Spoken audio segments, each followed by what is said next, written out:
On the data breach that impacted potentially millions of families and teachers around our state.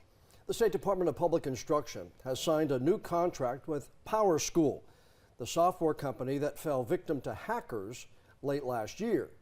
WECT's Connor Smith is learning more about that agreement tonight. Now, Connor, many people's biggest fear is another breach happening. Yep. So are they doing anything to prevent it?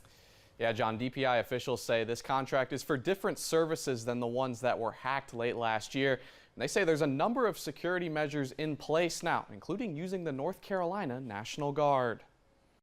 6 months since a massive breach compromised the data of students, parents, and teachers in all of our school districts. Officials like New Hanover County School Board member Josie Barnhart are still looking for answers. It's a frustrating process. Nobody wants to go through this. We never want this to happen again. The data breach included names, addresses, and social security numbers, among other sensitive information.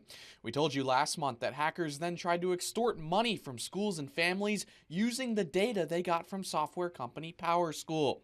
Still, the North Carolina Department of Public Instruction is renewing part of its contract with the company. We are continuing because this is so embedded in our schools right now and our critical tools for our schools to operate. DPI says this renewed contract is for evaluation and onboarding services, not the student information system, which was hacked. The agreement runs for 6 months, starting in July, and will cost nearly $270,000. I'm not going to say that I was excited to hear that. I'm sure that they're doing everything that they can to put things in place to make sure this doesn't happen again. DPI declined to answer any of our questions on camera today, but they say they're implementing a number of security measures to prevent another breach. That includes a third-party test, a full forensic report, and a review by the North Carolina National Guard. DPI says they won't pay PowerSchool until they've cleared each step. Barnhart says New Hanover County is adding extra protocols to keep your data safe moving forward, whether PowerSchool is involved or not. Behind the scenes, we are actively pushing to say, do as much as possible because our staff, our students who were compromised deserve justice.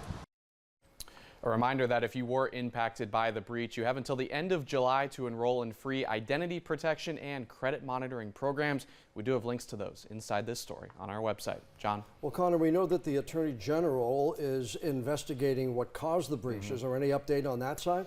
Yeah, so yesterday Jackson sent a civil investigative demand to PowerSchool. That basically legally requires the company to hand over information related to the breach. We've also got more details on that inside this story on our website. Jackson was not available for an interview today. All right, Connor, appreciate it. Thanks.